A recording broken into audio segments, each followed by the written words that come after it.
দ্বাদশ জাতীয় সংসদ নির্বাচনে ২৮ কুড়িগ্রাম ৪ আসনে দলীয় সহ ১৪ জন প্রার্থীর ভোটের মাঠে লড়াই চলছে। আনন্দ উৎসবের মধ্য দিয়ে প্রার্থীদের সমর্থকরা মনোনয়ন দাখিলে উপস্থিত হন। অপরদিকে বিএনপি নির্বাচনে অংশ না নিলেও তৃণমূল বিএনপির প্রার্থী কিন্তু ঠিকই মনোনয়নপত্র দাখিল করেছেন। এদিকে সরেজমিন ঘুরে সাধারণ ভোটারদের বরাত নিয়ে কুড়িগ্রাম ৪ আসনে নৌকার মনোনীত প্রার্থী বিপ্লব হাসান পলাশের ব্যাপক সাড়া পাওয়া গেছে। এতে সচেতন মহলরা বলছেন, এবার যোগ্যতা সম্পন্ন একজন প্রার্থীকে বাংলাদেশ আওয়ামী লীগ নেতৃবৃন্দরা মনোনয়ন দিয়েছেন।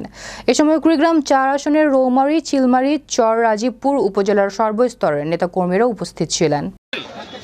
আমার বিশ্বাস উনি ভেবেছেন, উনি জানেন যে আমি সবার কাছে কাছে গিয়ে সবার হাত পা ধরে সবার পরামর্শ নিয়ে এই রৌমারী রাজীবপুরের যে আপনি কথাগুলো বললেন, আজকে মানুষের যে কথাগুলো বলে, যোগাযোগ ব্যবস্থার উন্নত ব্যবস্থা, আজকে নদী ভাঙনের সমস্যা, আজকে বেকার সমস্যা, কর্মসংস্থানের সমস্যা সহ সামাজিক অবক্ষয়ের যে সমস্যা আছে, সেই সমস্যা আমরা নির্মূল করব ইনশাআল্লাহ।